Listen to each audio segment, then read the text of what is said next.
Laura. Thank you for joining us here at the Fearless Mind and Heart show. Today, we have Laura Weaver again from the Dean of Students at the Boston Charter Schools.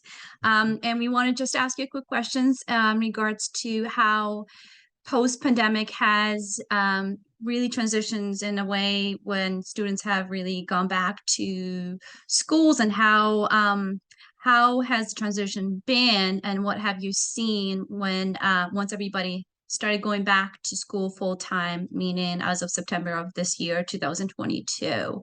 So what have you seen? Like, what have you seen a change for the previous years, and what has been happening really in the past few months? I would say that since school resumed back in person post-pandemic, it's definitely been a difficult struggle with a lot of the mental health issues some of the students have because they're about 2 years behind in school and everything was online. So coming back into the school, it's a new set of issues, right? Because it's the social interaction thing that's happening that students have to start over with, building relationships with teachers in person. Learning and recognizing people outside of the mass has been a big one, but mainly just having issues that wouldn't have originally been, you know, an issue for the school. We've spent a lot more time dealing with the mental health of our students than academics. So a lot of our Right. time now is a little bit more highly focused on, I would say, mental health than academics, because without the mental health piece, they can't learn. So we've been spending a Right. lot of time doing counseling and therapy and different sessions with families and having students doing mediations from having issues from online with each other from prior years. Also, the pandemic brought a lot of disparities and resources for a lot of students. So we're dealing with, students having just appearance issues. Maybe some students had health issues and concerns over the break, and now they're a little self-conscious about it. So it's just a lot that goes into the day of every student. And we didn't realize the impact would create such an elongated period of time where we have to focus more on mental health. But it's been a really big thing for the young people here. Oh, absolutely. I can't imagine how not only the staff, but how the students are really taking all this and learning how to basically relive day to day, right? Yeah. Studying, I mean, socializing, it's and like we're their parents. We spend a lot more time with them during the school year than the parents. So we get to see different issues that they have that may be at home. It becomes bigger at school because now they're in front of a peer group. So it's been right. challenging, but to say the least, building relationships has been a very strong part of being able to get students to be on the right pace. But I never thought, within my times of being a dean, like I worked in Boston Public Schools as a dean prior to coming to the high school area because I was K through 8 at first, and now I'm 9th through 12th. It's more important that we try to catch the high school kids because they're closer to adulthood and they Right. need to learn how to self-manage and regulate because they're going into the adult world and we don't want to send them unprepared. So we feel like we don't have enough time, but we're going to try to do what we can and get them to a place in which they'll be able to manage themselves well in society as young adults. Right. So do you feel like we already know a lot of schools are already a little bit of short staffs and managing these kids, right? In a Hmm. normal world. But now that we've gone through the pandemic and we're back to full-time school, how do you feel like are you able to handle all these issues that are arising socially and I emotionally mean, and like mentally? Like, how are you able to handle that? so we're definitely short-staffed. There are a lot of educators that never returned. There are educators who left this field and went to another field because of their mental health. There are educators who've retired and decided not to continue because the pandemic really put a strain on the educational system. There are also educators who felt like because of the risk and they didn't care for the direction the city was going with what they wanted to do post-pandemic, they decided to stay home and they found jobs working from home. Like there are some schools that still offer hybrid schedules for teachers and students, and some of them went private, so Mhm. that leaves a large group of youth who have to come into a building where they're underserved underserved and overpopulated. So it's really hard because it's like, I want to be a resource to every student, but there's an issue here and I have to be here. And then there's another one here, and it's just not enough staff. It's just not. So it's unfortunate that sometimes certain kids get prioritized over the other based on the incident when they all deserve the time for us to problem solve with them. But right now it's about priority. We have to put what's most serious and safety wise first. And Right. sometimes the students who do need that check-in that could also be having issues, but it may not be as serious, have to wait. And it's not always fair because it makes it seem like we can only focus on what's the dire need when we should be able to focus on all of it. Oh, absolutely. It's kind of a creates this chaos moment where you want to help every child, but you Yeah. can't. So looking back at everything that's been happening in the past few months with everybody being back, what would you say could be like in the state or local cities do for the schools to help more staff, more funding, more like what can Mm, you think of? How can we help these kids I don't bring think in it's the what they funding because we have the money, we just don't have the people to hire. We have the resources, we have the computers, we have the equipment, we have the supplies, we have all of that, like my school has all of that. It's just about staffing, we need people. We're offering bonuses, refer people, like people signing longer contracts, because we want people to come back. What I think the school has done well has would be building that community. A lot of these kids during the pandemic lost a lot because they were home, and for a lot of kids, home is not the safest place. So us Mhm. being able to provide a space that's safe for them, where they can be happy, where they can eat, where they have access to the things that they need, which may not be the same at home, we've been able to give them a safe haven. And that's something they appreciate.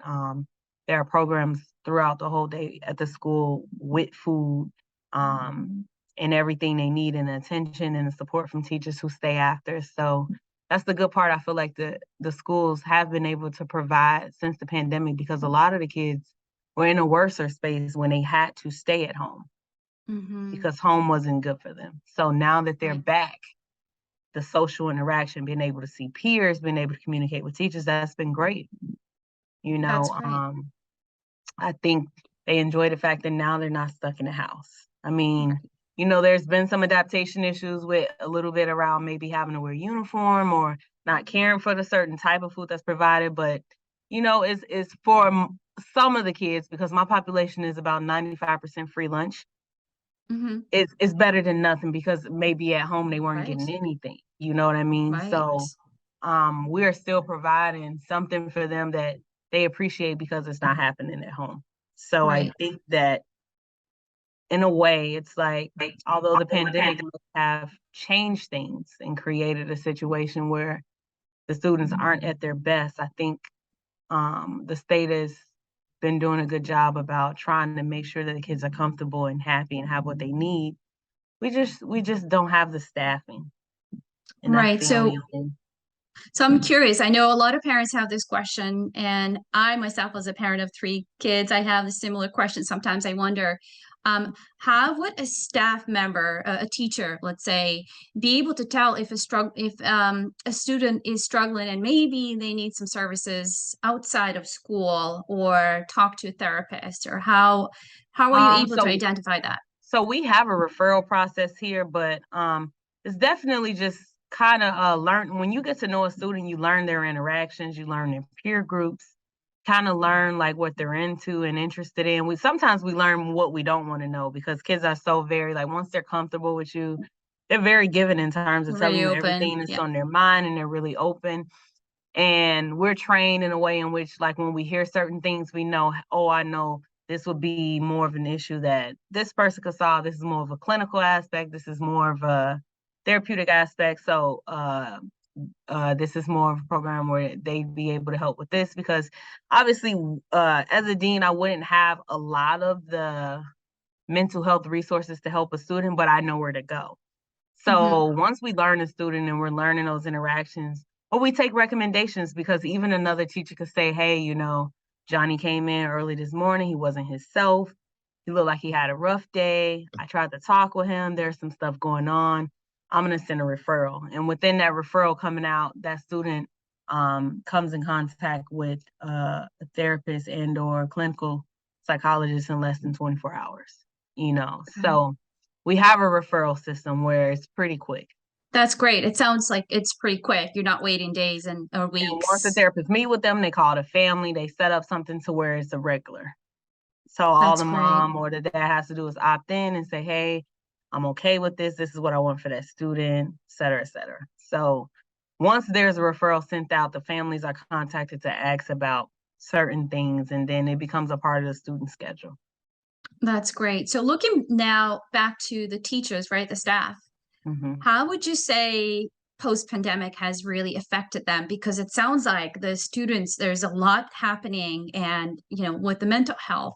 Now, I bet, of course, it must have affected the adults as well, trying to take care of, handle all these situations that it's now a lot more extreme than normal um, times. So, like, what can you say you're doing differently, or what have you seen that has that really affected the adults as well?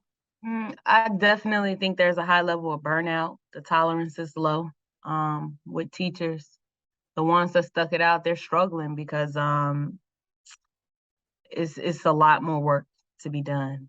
Right. Than a teacher's profession, you know, academically, you want to focus on your content and be able to get students to test well and get what they need out of your course. But now you're also managing the aspect of behavior.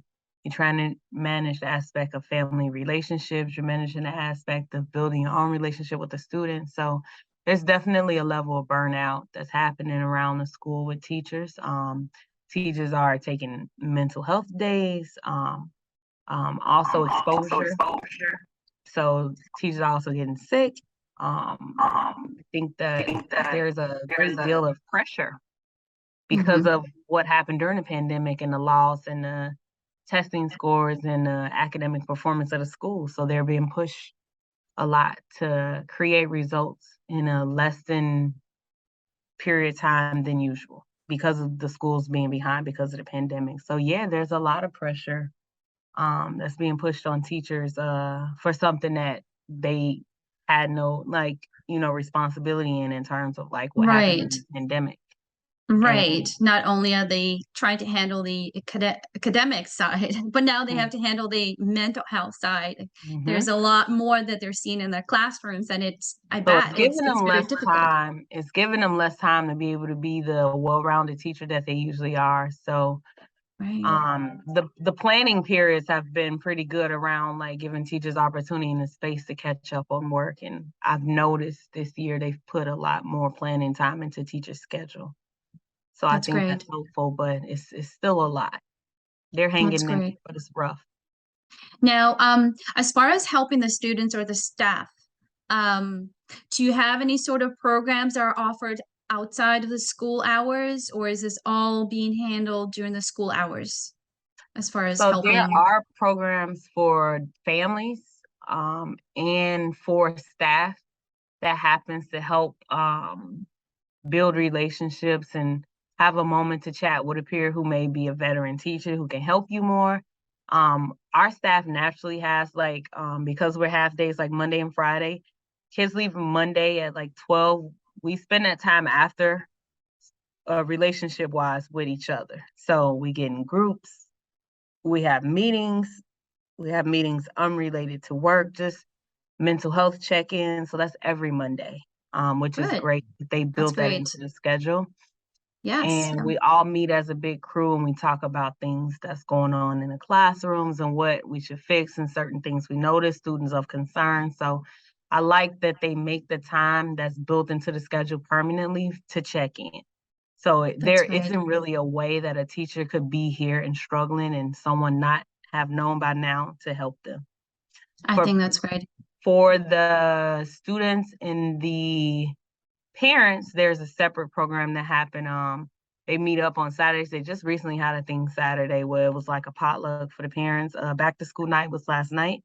They have a lot of different events throughout the month for the kids where um, parents could get one-on-ones and eat and mingle together and talk about students. Yesterday, we gave them a copy of their kids' schedule so they can go around the building like they're in class to meet all the teachers Mm-hmm. and see what it's like for the students.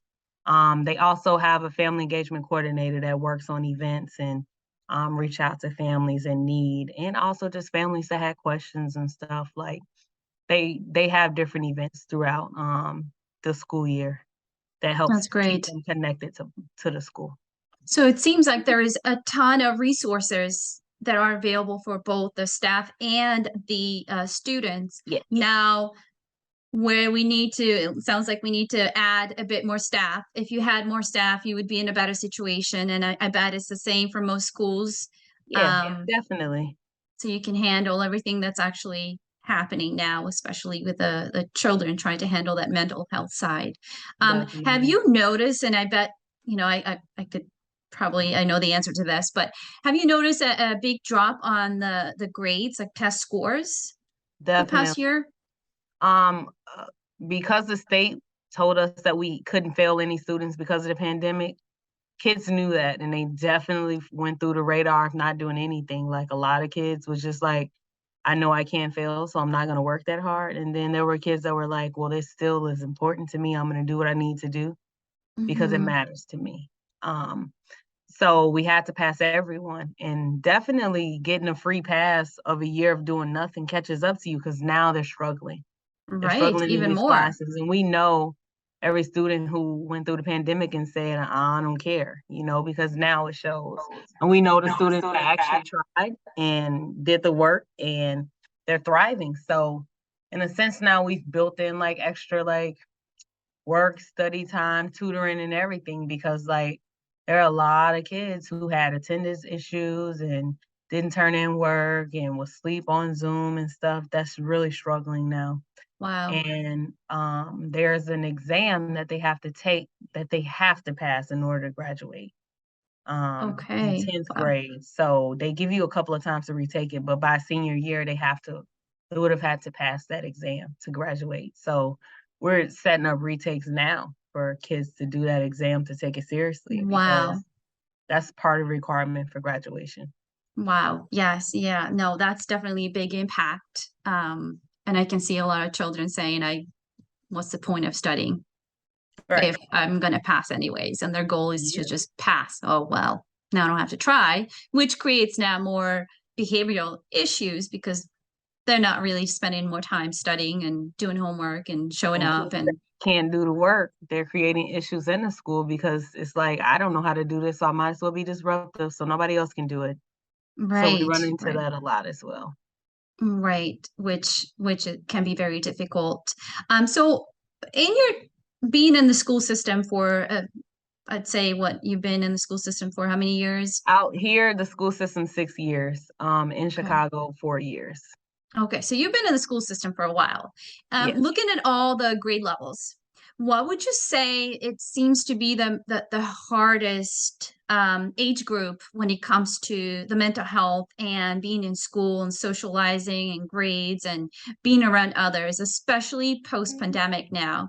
Like, what would you say it's really that age group? Wow, I would probably say middle school. Middle school, right? I think Yeah. middle school is really hard for kids because they're still trying to figure out, identity. It's an identity thing. I just feel like once kids know who they are and who they wanna be, then we can pick a path, right? Or we can go a direction. But like middle school, that transitional period is really rough. They're getting bigger, they're growing.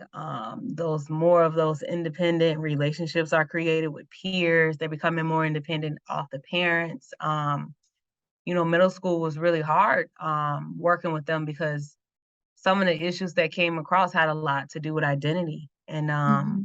feeling like you belong and a lot of that kind of determined what high school would look like for them going in. Right. So that was a crucial period. I felt like between that 6th to 8th grade period was kind of crucial because it was that transitional period where most of the kids were leaving the middle schools to go to the high schools that had the 7th and 8th grade programs and try and prepare to be a student with more responsibilities, trying to choose a path and, trying to start take school more seriously now.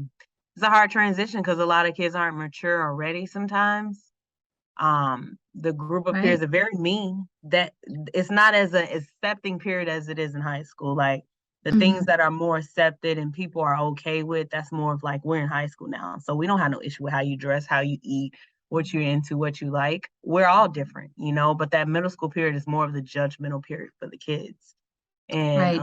more difficult to make those proper peer groups because you're still in this space where you're trying to figure out what group would be better for you and you may do things to be a certain direction and it may not be the best thing for you. But I would Mhm. personally think that like the middle school area of education was very difficult for students. So I I've can't seen imagine more now. issues.